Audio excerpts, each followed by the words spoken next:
Olá! E o assunto agora é literatura. Vamos nessa jornada aprender um pouco mais da história do homem no decorrer dos tempos. A literatura registra tudo isso. É muito importante o estudo de literatura. Em algumas aulas que eu já fiz, que eu já postei no canal, eu comecei a trabalhar sobre a antiguidade clássica, classicismo antigo. É um tempo bem distante, antes da escrita. Falei sobre as características da antiguidade clássica e falei também sobre o gênero lírico. Nasceram lá na antiguidade clássica 3 gêneros literários. É um assunto importante que, para você saber gêneros textuais, que é um assunto que cai muito em prova, tem que saber sobre gêneros literários. E hoje eu vou falar sobre o gênero épico. É isso aí, pessoal. Sou a professora Marijane Fernandes, sou professora de língua portuguesa. Na língua portuguesa eu trabalho redação, gramática, interpretação textual e literatura. E outras coisas que eu gosto bastante aqui no canal para atendê-los. Não esquece de se inscrever no meu canal, me ajudar nesse projeto, porque quanto mais vocês se inscreverem, mais eu vou me sentir motivada. Quero colocar um curso online completo de gramática, literatura, redação e interpretação textual. E eu vou precisar da ajuda de vocês, junto com resoluções de questões e assim por diante. De forma que você pode estudar aqui pelo meu canal, não vai precisar pagar nenhum curso. Pode estudar aqui comigo e se sair muito bem na prova. E depois eu quero que você diga pra mim, coloca aí um recadinho, faz uma pergunta que eu vou amar responder. Envia também esse vídeo para os amigos, para outras pessoas, me ajuda a propagar e coloca o like. Isso é muito importante para que o canal vá adiante. Mas vamos voltar aqui para o épico, eu não quero perder o foco. Pois é, o gênero épico é um gênero que ele é muito interessante porque também é chamado de poesia épica. Era uma poesia, só que era uma poesia diferente da poesia lírica. Era uma poesia que ela era narrada, uma poesia que tinha um narrador. Nós não encontramos na poesia essa ideia do narrador. O narrador é da narrativa. Toda a narrativa que nós conhecemos hoje, por exemplo, o romance, o conto, a fábula, a novela, tudo que conta-se uma história é uma narrativa. Nós trabalhamos essa ideia de narrativa, por exemplo, nos tipos textuais. Quais são os tipos textuais? O texto narrativo, descritivo, dissertativo, injuntivo e assim por diante. Só que essa narrativa, ela nasce aqui no gênero épico, que era chamada de poesia épica, era chamada de epopeia. Nós chamamos um monte de coisa aqui para o gênero épico. Por que que a narrativa nasce no gênero épico? Porque, como eu falei, havia um narrador na poesia. Esse narrador era em terceira pessoa, era um narrador onisciente. O que é um narrador onisciente? É um narrador que ele sabe de tudo. Ele sabe, inclusive, o que acontece lá no mais íntimo do pensamento da personagem. Essa poesia era poesia porque era escrita em versos. Essa questão de poesia e prosa, o que é uma prosa? Prosa é todo texto escrito em parágrafos. A poesia é todo texto escrito em versos. A prosa vai ser separada da poesia lá pelo século XV. E até lá, muito era feito assim, misturado com a poesia. Era uma poesia narrativa. Nós temos algo diferente hoje, nós temos realmente a poesia. Dentro da poesia pode ter história, pode ter teatro, pode ter épico. É diferente hoje o gênero contemporâneo, mas vou falar disso em uma outra aula para não misturar agora, tá certo? O épico, esse narrador, ele contava feitos extraordinários. De quem? De um herói. A partir daqui, nós percebemos essa figura do herói, que é uma figura muito importante. O herói, ele representa o homem daquela época, que era uma figura importante, que contextualizava o homem de determinada época, de determinada história. Por contextualizar essa questão da vivência humana, esse herói ele vai mudar no decorrer dos tempos. O herói daquela época, ele era muito corajoso, ele era capaz de enfrentar os monstros marinhos, ele era capaz de enfrentar os deuses, ele era capaz de enfrentar tudo. Pelo quê? pela sua terra. Ainda não havia na Antiguidade Clássica o conceito de nação já formado. Na Grécia, o épico é herança grega, como eu falei em outra aula, eram as cidades-estado. E havia em cada cidade ali, em cada local, em cada terra, o seu rei. Esse herói era um grande representante desse local. Muitas vezes poderia ser o rei do local. Ou um homem de guerra, como é o caso ali do Ulisses, na Odisseia, mas esse herói ele é grandioso. Ele luta, ele vence, mas ele vai contar a história do seu povo, ele vai contar a história da sua nação. O narrador vai contar esses feitos. Ao contar os feitos desse herói, a epopeia daquela época era importante porque ela ia caracterizar a nação. Ela ia formalizar a nação. Por isso, o narrador ali, ao contar o feito do herói, ele faz uma invocação pedindo às musas que habitavam o oceano, as ninfas que protegessem o herói, e também fazia uma dedicatória a uma pessoa importante da cidade dele, do local de onde ele vem. Sempre havia uma dedicação e era uma pessoa, uma autoridade ali daquele local. A partir daí, o herói iria contar todos os feitos, onde ele passava, o que ele fez para conseguir e assim por diante. A epopeia ela era dividida em cantos, precisamente nós encontramos a divisão em cantos, ou dividida em livros, também havia divisão em livros, encontramos mais a divisão em cantos. Cada canto era como se fosse um capítulo que nós conhecemos ali do livro, mas lembrando que era escrito ali em versos, porque era uma poesia narrada. Por isso que a narrativa vem da epopeia. Outra coisa que a epopeia já tinha naquela época, que tem na nossa narrativa, só pensar no romance, havia as personagens.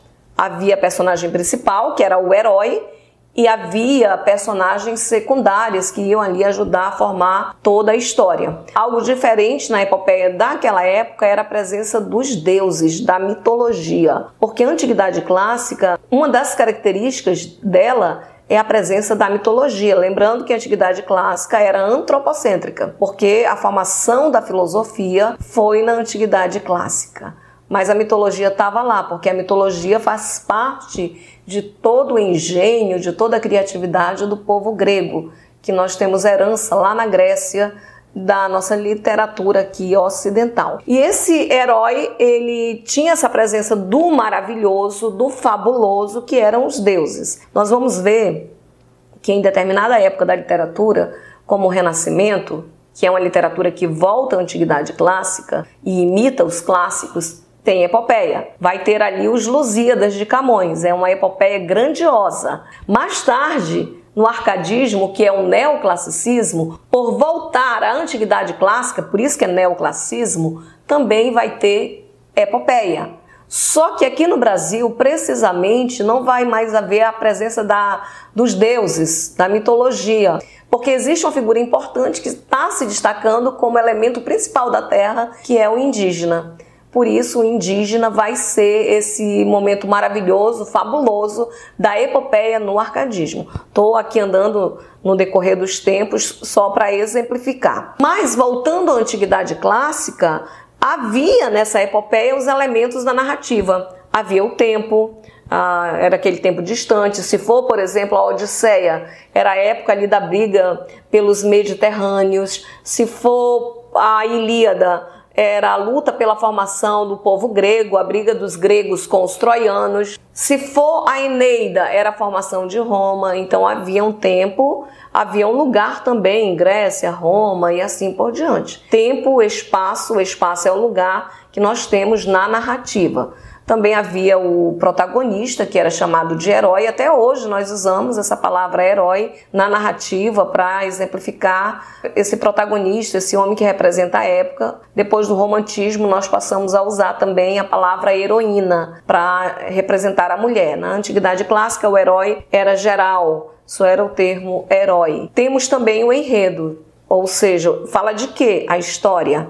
e o narrador, que o narrador era onisciente. Hoje nós temos uma variedade dessa voz narrativa. Mais tarde vai surgir o gênero narrativo e desse gênero narrativo muitas ramificações, como eu falei a vocês, o romance, o conto, a fábula, cada um com a sua característica, que o gênero mostra a função de cada texto. Não confundam os assuntos de língua portuguesa. Mas indo mais além, algo que nós temos importante na epopeia é o papel de quem cantava as epopeias. Olha, eu falei a palavra cantava, porque a epopeia ela era cantada. A poesia ela era aliada à música. A poesia só vai se separar da música lá pelo século XV, século XIII, eu não estou bem lembrada quando vai se separar, mas a poesia era cantada, havia um instrumento. A poesia lírica era cantada com a lira. Na poesia épica também eram usados outros tipos de instrumentos, e havia o poeta-cantor,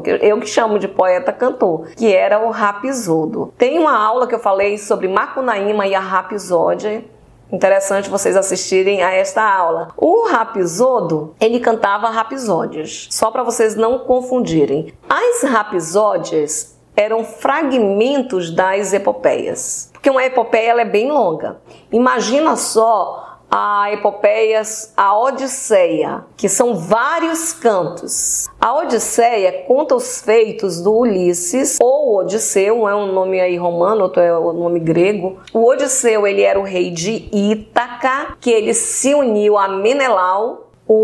Havia um rei maior que comandava vários outros reinados ali do povo grego. O que tinha acontecido com Menelau, que nós sabemos lá na epopeia, a Ilíada. Houve o rapto de Helena, um rapto de livre e espontânea vontade de Helena. Paris, que era troiano, irmão de Heitor, filho de Príamo, de Troia, havia raptado a mulher mais bela da época, que era Helena. Helena significa Elas, Elade, vem do grego, Elade, antiga parte ali da Grécia. Então é uma menção à Grécia. Por isso que quando ele rapta Helena, a mulher de Menelau, até mesmo porque Paris havia ganho a aposta das deusas e elas deram, acho que foi Afrodite, o amor da mulher mais linda da época, ele leva Helena ali para a casa dele, né, ali em Troia. E Menelau não aceita isso, reúne todos os outros reis junto com o seu irmão, que era o general maior, que era Agamenon, e vão lutar em Troia. Tudo isso a gente sabe na epopeia Troia, que o grande herói da epopeia Troia, não, a Ilíada, que vem de Ilion. Ilíada vem de Ilion, que era lá o local de Troia. E o grande herói da epopeia, a Ilíada, é o Aquiles, que ele era ligeiro, que ele era fabuloso, ele vai lutar lá junto com outros grandes heróis, que são os heróis ali que faziam a parte de toda aqueles reis rodeados por Menelau, inclusive o Odisseu. Vai terminar a Ilíada com o cavalo de Troia, e o cavalo de Troia foi armado ali pelo Odisseu, que ele era um grande estrategista, que é com o cavalo de Troia que eles conseguem vencer os troianos. Então lá na Ilíada nós sabemos toda essa epopeia, os deuses tomam partido, uns do lado dos troianos, outros do lado dos gregos que eram chamados aqueus. Quando termina, passam-se ali pelo menos 10 anos que eles voltam para suas casas, 10 anos que o Odisseu está longe de Ítaca, da sua amada esposa Penélope, a mulher mais fiel da história, do filho. O que ele faz? Ele desafia Poseidon e ele mata o Polifemo, o filho do Poseidon. E com raiva, Poseidon vai fazer o Odisseu ficar errante pelos mares mais 10 anos. E tem muitos episódios, tem episódio que ele vai parar na ilha da deusa Calipso, e são vários. Tem episódio que ele está quase chegando em casa e abrem um saco ali da Pandora, que todos os males do mundo são libertos. São vários episódios. O que fazia o Rapisodo, que era o artista, que ele ia entreter o povo ali na corte? Ele pegava cada uma dessa história. Se fosse uma história que o Odisseu estava lá na ilha da deusa Calipso, então ele ia contar que aquele fragmento era a rapsódia. Ou quando os marinheiros abrem ali o saco de Pandora e despertam todos os males do mundo, é um episódio. Cada episódio, cada fragmento da epopeia, que é enorme, é uma rapsódia. Se você pegar o livro A Odisseia ou o livro A Ilíada, o original, sem ser aquele já traduzido, já organizado, que é o melhor de ler, mas se você pegar o original, você vai ver que os cantos eles estão todos misturados. Nem sempre é o começo da Odisseia, porque eles foram construídos por fragmentos. Deram a autoria a Homero, mas alguns dizem que talvez Homero nem tenha existido. Alguns dizem que talvez Homero tenha sido um rapsodo que cantava esses fragmentos e depois deram a autoria a Homero. Não sabemos. Sabemos que o autor da obra A Ilíada e a Odisseia é o Homero. E foram reunidas todas essas rapsódias e formaram a epopeia. Uma Ilíada, outra a Odisseia. A maioria das epopeias antigas, elas eram formadas dessa forma. O livro ele não está na ordem direta. Nas traduções, eles colocam na ordem direta para facilitar a leitura, principalmente do aluno iniciante, que fica muito melhor. O livro original é mais difícil de ler, até mesmo porque é inverso, tem toda uma métrica, tem todo um objetivo ali da Odisseia. Mas acontece isso, e o poeta Rapsodo, ele ia de corte em corte, e ele era o artista, ele fazia a alegria da noite, ele cantava isso daí. Ele era responsável de manter a lembrança, a memória do povo viva em todas as gerações. Um rapsodo passava para outro rapsodo. As rapsódias, elas nascem antes da escrita. Era oralidade, era muito importante para manter viva na lembrança do povo. E mais tarde, na escrita, foram registradas para que nós venhamos a ter com mais segurança essas rapsódias. Conta a história de um povo. Hoje em dia, nós não temos epopeias, nós temos a ideia do épico. O épico é uma saga, é uma aventura de um herói. Se você pegar o livro Senhor dos Anéis, Frodo é um herói que ele está ali diante de várias circunstâncias difíceis, porque ele tem a posse do anel, ele tem que levar para o local certo. É um épico moderno, mas não é uma epopeia. Por que não é uma epopeia? Porque não é dividida em cantos, porque não tem a divisão interna da apresentação, da invocação, da dedicatória, não tem a divisão, a estrutura da epopeia que nasceu na Antiguidade Clássica. Tem o épico. É a mesma coisa se você pegar a Divina Comédia, do Dante Alighieri, lá do humanismo, tempo ainda um pouco mais perto ali da epopeia. Mas Dante Alighieri ele escreve um livro dividido em 3 partes, em que há mistura do teocentrismo da Idade Média e a volta à Antiguidade Clássica racional, mas não é uma epopeia, é um épico, porque é a história de Dante, que desce ao inferno, passa por um monte de aventuras até chegar ao purgatório e depois ir ao encontro da amada Beatriz. Tem a tríade da Igreja Católica, que é o inferno, o purgatório e o céu. E tem o poeta Virgílio que o acompanha, mas não é uma epopeia. É um épico no sentido de saga. E a partir daí, todo o livro, toda a história que tem a ideia de saga é um épico. Modernamente você pode encontrar em provas, eles pegam uma música e dentro dessa música pode ter a narrativa, contar uma história. Lembra? Eduardo e Mônica. Agora eu estou lembrando da música, conta a história de Eduardo e Mônica, é uma narrativa. Se de repente essa música contar sobre a saga, as dificuldades pelas quais o herói passa, nós temos um épico. E é música escrita em verso, então nós temos o lírico. Hoje nós temos misturas de gêneros literários, textuais e assim por diante. Então na prova você precisa ficar bem consciente sobre isso. É muito importante saber tudo isso para responder com qualidade à prova. E na próxima aula ainda irei falar sobre o gênero dramático, que é o teatro, e você não pode perder. Só lembrando que tem outras aulas que para você entender direitinho esta aula aqui, você precisa assistir a outras aulas do canal. Deixei alguns links de alguns vídeos de outras aulas, mas a partir daí vai lá no canal. Tem aula também que eu já gravei ao vivo, tem aula que eu gravei ali para vocês e fiz uma trajetória dos assuntos, tá bom? Não esquece de deixar o meu like, se inscrever, ativar o sininho para lembrá-lo quando eu postar e envia para outros também. Até a próxima!